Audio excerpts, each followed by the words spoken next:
Oke, ini untuk materi kedua, yaitu adalah materi satuan dari besaran pokok. Nah, jadi untuk materi berikutnya kita bahas kembali. Nah, di sini untuk pembahasan kita lihat dari beberapa pertanyaan yang sudah ada.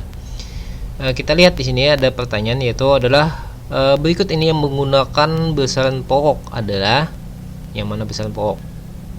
Jadi yang namanya besaran pokok itu satuannya, kalau volume itu adalah satuan dari besaran turunan ya, 20 liter. Kemudian gaya juga merupakan besaran turunan.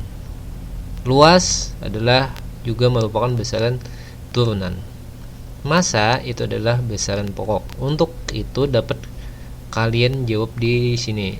Nah, jadi di sini semuanya ada di sini besaran pokok dan besarannya. Jadi kalian tentukan besaran turunan itu yang ada di sini. Ini luas, volume, kecepatan, masih jenis gaya usaha itu adalah besaran turunan. Nah, sedangkan besaran pokok adalah panjang, massa, waktu, suhu, kuota arus listrik, intensitas dan jumlah zat. Oke, kita lanjutkan satuan berikut yang bukan dari besaran pokok. Nah, untuk menjawab ini kalian kembali perhatikan besaran di sini. Ini adalah besaran pokoknya. Jadi apabila tidak ada di sini berarti itu bukan besaran pokok, tetapi besaran turunan. Oke. Kalian tentukan. Kemudian satuan berikutnya merupakan satuan waktu kecuali. Nah, tentu untuk waktu kalian sudah tahu bahwa waktu itu ada mulai dari jam, menit, detik, sekon. Nah, itu adalah besaran dari waktu. Nah, kecuali berarti cari yang salah. Kemudian lanjutnya satuan besaran waktu dalam sistem CGS. CGS itu adalah cm, gram, sekon. Artinya sekon ada hari, jam, detik, dan menit. Jadi kalau misalnya detik itu bahasa Inggrisnya itu adalah second. Nah, artinya seperti itu. Jadi dapat dijawab dengan benar. Kemudian soal berikutnya adalah sebelum ada pengukuran SI untuk memperoleh kesetaraan hasil. Nah, pengukuran itu sangat sulit, bahkan membingungkan sehingga menimbulkan perdebatan. Hal ini dikarenakan apa?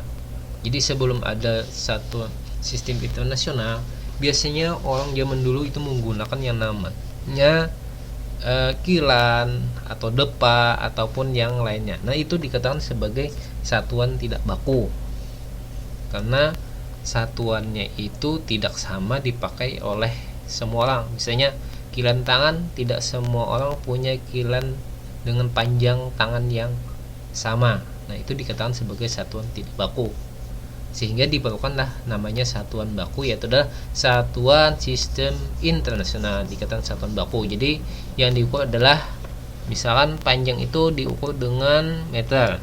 Jadi semua orang mengukur menggunakan meter dengan alat yang sama, sehingga tidak akan ada lagi namanya kebingungan.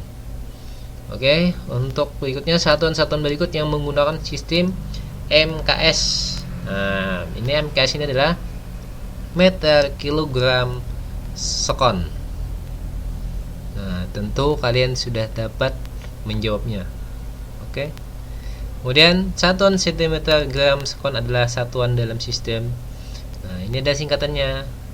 Cm, gram, sekon. Disingkat apa? Oh, udah tahu jawabannya, ini lebih mudah. Oke, yang terakhir adalah satuan di bawah ini yang termasuk satuan internasional. Kalian dapat melihati, jangan mengamatinya. Oke, untuk materi kali ini cukup. Terima kasih.